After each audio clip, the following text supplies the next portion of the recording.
پچھلے سال دسمبر کے اندر مدرسہ رجسٹریشن کے حوالے سے کئی ہفتوں سے قومی اسمبلی کے اندر ایک بحث جو ہے وہ جاری رہی، اور مدرسہ رجسٹریشن کا جو بل تھا جس کے تحت مدارس کو جو ہے وہ سوسائٹیز ایکٹ کے نیچے ضم کرنے کی ایک تجویز جو ہے وہ سامنے آئی۔ جب یہ بل پاس ہوا اس کے بعد بھی یہ ایک تنازع بنا رہا پولیٹیکل پارٹیز کے درمیان میں، لیکن پھر بھی رجسٹریشن کا ایک عمل جو ہے وہ شروع ہوا۔ یہ عمل کتنا سکسیسفل رہا، کیونکہ اس کے اندر جو کچھ پیچیدگیاں تھیں جس کے اوپر کافی بحث ہو رہی تھی، اس کے اندر سب سے امپورٹنٹ بات یہ تھی کہ مدارس کا جو کریکلم ہوگا وہ ایک سال کے اندر کس قسم کی ایکٹیویٹیز جو ہے مدارس کے اندر ہوتی ہے، اس کی رپورٹ جو ہے وہ آڈیٹر جنرل کو پیش کرنی پڑے گی، اور اس کے علاوہ کوئی ایسی چیز یا کوئی ایسا مواد پبلش جو ہے وہ نہیں کیا جائے گا جس کے اندر مذہبی یا فرقہ وارانہ منافرت ہو۔ اس ساری گفتگو کو آگے لے جانے کے لیے ہمارے ساتھ جو ہے وہ موجود جناب میجر جنرل ڈاکٹر قمر، جو کہ ڈی جی ہیں ڈائریکٹریٹ جنرل مذہبی تعلیم کے۔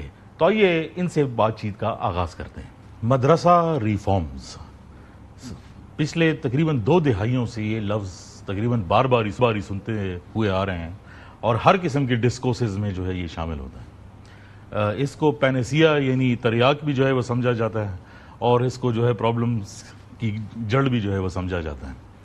حالیہ دنوں میں جو مدرسہ کے حوالے سے جو ایک ریفارمز کے طور پر ایک ایکٹ پیش کیا گیا، سوسائٹیز ایکٹ کے نیچے اب اس کو لایا گیا ہے، اس کی تفصیل کی طرف سے تو جائیں گے۔ یہ بتائیں کہ اس ایکٹ سے پہلے یہ مدرسہ سسٹم چل رہا کیسے تھا؟ Thank you for having me on the show. میں تھوڑی سی تفصیل آپ کو بتاؤں گا اس کا۔ پاکستان جب بنا تھا نا تو ہمارے پاس تقریباً 5-6 مدارس تھے ٹوٹل۔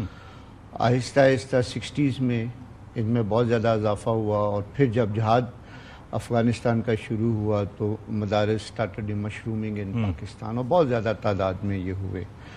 ان کی طرف بہت زیادہ توجہ نہیں تھی۔ ان کی رجسٹریشن جو ہوتی تھی وہ 50s کے بعد 1860 کا سوسائٹیز رجسٹریشن ایکٹ ہے، اس کے اندر سیکشن 21 ایڈ کیا گیا، جو کلونیل ایرا کا ہے اس وقت کا، کہ اس سیکشن 21 کے تحت تمام مدارس اپنے آپ کو رجسٹر کروائیں گے۔ بنیادی طور پہ جو 1860 کا سوسائٹیز ایکٹ ہے انکلوڈنگ سیکشن 21، وہ ministry of commerce and industries کے انڈر آتا ہے، جی بالکل، which has got nothing to do with education system per se۔ G.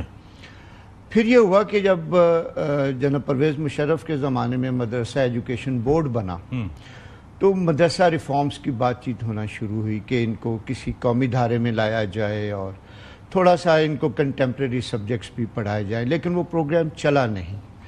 A P S کے انسیڈنٹ جب ہوتا ہے اس کے بعد یہ ذرا زیادہ اہمیت اختیار کر جاتا ہے کہ نیشنل ایکشن پلان بنا ہی ریگولیٹر کے اندر نیشنل لیول پہ آنا چاہیے، اور ان کو ریفارم کیا جائے، کنٹمپریری ایجوکیشن دی جائے جس میں دوسرے سبجیکٹس بھی شامل ہوں، اصلی تعلیم دینی تعلیم کے ساتھ ہونی چاہیے۔ چنانچہ اتحاد تنظیمات المدارس جس کے 5 وفاق تھے اس وقت موجود، ان کے ساتھ منسٹری آف فیڈرل ایجوکیشن کی بہت لمبی ڈسکشنز ہوئیں۔ اٹ کنٹینیو ٹل 2019 میں اتحاد تنظیمات المدارس کے ساتھ ایک میمورینڈم آف انڈرسٹینڈنگ سائن ہوا کہ مدرسہ ریفارمز کی جائیں گی in the light of national action plan, اور ہم نے کچھ دنیا میں جیسے FATF وغیرہ ان کو بھی سیٹسفائی کرنا ہے، تو let us have it in education system of Pakistan, اور اس کو منسٹری آف فیڈرل ایجوکیشن کے انڈر ایک ڈائریکٹریٹ بنائی جائے، وہاں پہ سارے رجسٹر ہو جائیں۔ چنانچہ ڈائریکٹریٹ آف ریلیجس ایجوکیشن یہ معرض وجود میں آئی اگست 2019 میں، اور مدارس کو یہ کہا گیا کہ جی آپ اپنے آپ کو ان کے تحت رجسٹر کروائیں۔ ایک چھوٹا سا پوائنٹ ہے، یہ جتنے اسموتھلی آپ یہ پروسیس جو یہ بتا رہے ہیں، اتنا اسموتھ پروسیس جو ہے وہ ہوا نہیں تھا، بیکاز اس میں بہت پولیٹیکل ڈسکورس رہا، تقریباً 3-4 سال لگے اس نقطہ پہ پہنچنے کے لیے کہ یہ ایز اے ایجوکیشن انسٹیٹیوٹ پہلی تو یہ بات ہے کہ ٹریٹ کیا جائے، دوسرے کہ دینی تعلیم کے ساتھ ساتھ دنیاوی تعلیم بھی دی جائے، تیسری یہ کہ اس کو ریگولیٹ کیا جائے۔ تو مینڈیٹ ہمیں یہ دیا گیا انیشیلی کہ آپ تمام مدارس کو رجسٹر کریں۔ نمبر 2، آپ عصری تعلیم کو انٹروڈیوس کروائیں جس میں جنرل سائنس، میتھمیٹکس اور انگلش شامل ہو۔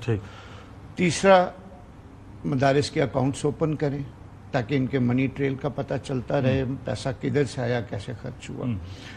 ان کو جتنے بھی ریجنل بورڈز ہیں ایجوکیشن کے، ان کے ساتھ منسلک کیا جائے تاکہ ہمارے مدارس کے بچے matric, F A, F S C کریں اور پھر مین سٹریم میں آ جائیں۔ بے شک کوئی ڈاکٹر بنے، انجینئر بنے، کوئی ٹیکنیشین بنے، اٹ از دیئر چوائس۔ اور بنیادی طور پہ دینی تعلیم جو درس نظامی ہے 8 سال کا پروگرام، وہ اٹینڈ کریں۔ ان ایڈیشن ٹو دیٹ آپ ٹیکنیکل ٹریننگ ان کو کروائیں تاکہ ان کے پاس کچھ ہنر بھی ہو اور وہ معاشرے کے اندر ایک اچھے شہری ثابت ہو سکیں، پروڈکٹیو کام کر سکیں۔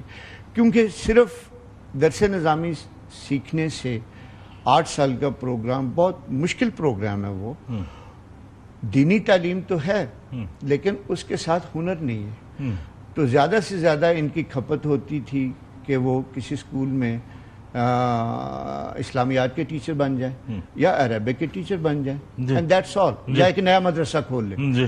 اس کے علاوہ ان کی کوئی امپلائمنٹ اپرچونٹیز نہیں تھی۔ جو آپ کہہ رہے ہیں کہ مشروم گروتھ جو ہے مدارس کی ہوئی، ایک تو یہ بتائیں کہ جو شروع کے 5-6 مدارس تھے ٹوپوگرافیکلی کس جگہ پر جو ہے وہ لوکیٹڈ تھے، اور اب جو مشرومی ہے سب سے زیادہ تعداد اگر ہم دیکھیں وہ کس جگہ پر ہے اور سب سے کم تعداد؟ اچھا، یہ پورے پاکستان میں 5 وفاق تھے جی۔ وفاق جو ہے وہ ایک ہیڈ کوارٹر ہے نمبر آف مدارس کا، تو 5 تھے۔ جب یہ ڈائریکٹریٹ بنی تو اس کے بعد ہم نے 10 نئے وفاق بنائے۔ اچھا جی۔ ابھی پورے پاکستان میں 15 وفاق ہیں، جس میں میجورٹی کراچی میں ہیں، لاہور میں ہے، فیصل آباد میں ایک ہے، گلگت بلتستان میں 2 ہیں، تو یہ سارے ملا کے ٹوٹل 15 ہیں۔ 15 وفاق کے اندر جو میجورٹی آف مدارس ہے وہ پنجاب کے ہیں۔ بلوچستان اور کے پی کا کیا سیناریو ہے؟ ان میں بھی مدارس ہیں اور رجسٹرڈ بھی ہیں ہمارے ساتھ، زیادہ تر بارڈر ایریاز میں ہیں یا کلوز ٹو انٹرنیشنل بارڈر ہیں، بلوچستان میں بھی اور کے پی میں بھی۔ اور یہ نہیں کہ وہ رجسٹرڈ نہیں ہے، آپ کو پتہ ہے کہ ٹرائبل سوسائٹی تھی، ان کا مرجر ہوا، تو نیولی جو فارم ڈسٹرکٹس ہیں ان میں ابھی ڈسٹرکٹ ایڈمنسٹریشن اس طرح سے افیکٹو نہیں ہوئی جیسے ہونی چاہیے تھی، لیکن پھر بھی اس میں آرمی کا بھی رول ہے، سول ایڈمنسٹریشن کا بھی رول ہے، کے پی گورنمنٹ کا بھی رول ہے، وہ ہمارے ساتھ رجسٹر ہو رہے ہیں، اور زیادہ مدارس جو رجسٹرڈ ہیں وہ پنجاب سے ہیں۔ سوسائٹیز ایکٹ کے بارے میں بتائیں۔ We need to know about what societies act. اچھا، میں اس کے پہلے آپ کو یہ بتا دوں کہ ٹوٹل تقریباً 30-32 ہزار مدارس پورے پاکستان میں ہیں۔ ایز آف ٹوڈے 19,000 مدارس have been registered with us. They are with us. جی، ابھی آپ پوچھیے۔ What was the controversy کہ societies act؟ کنٹروورسی یہ ہے کہ جب ان کو یعنی مدارس کو، یہ وفاقس کو یہ کہا گیا کہ آپ ایک ریگولیٹر کے انڈر آ جائیں، اور وہ منسٹری آف فیڈرل ایجوکیشن ہے، اس کے انڈر آ جائیں، تو ایک ریزسٹنس آئی۔ جو فارم ہم نے ترتیب دیا، حالانکہ وہ مشاورت سے ترتیب دیا گیا تھا، اس فارم میں تمام قسم کی تفاصیل ہیں، جس میں اسٹوڈنٹ کا نام، اس کے پیرنٹس کا نام، ایڈریس، پڑھا کیا رہے ہیں، اس میں یہ بھی قدغن لگائی گئی کہ آپ کوئی ہیٹ میٹیریل پبلش نہیں کر سکتے، پڑھا نہیں سکتے۔ ایک بریک کی طرف جا رہے ہیں، and when we return from that گفتگو یہیں پہ جاری رکھتے ہیں۔ ناظرین، کافی انٹرسٹنگ گفتگو ہے۔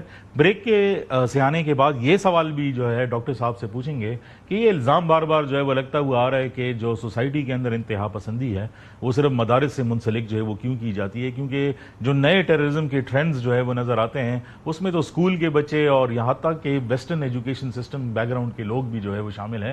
تو یہ سوال بار بار جو ہے وہ کیوں جو ہے وہ پوچھا جاتا ہے۔ ہمارے ساتھ ہی رہیے، let's take a very short break.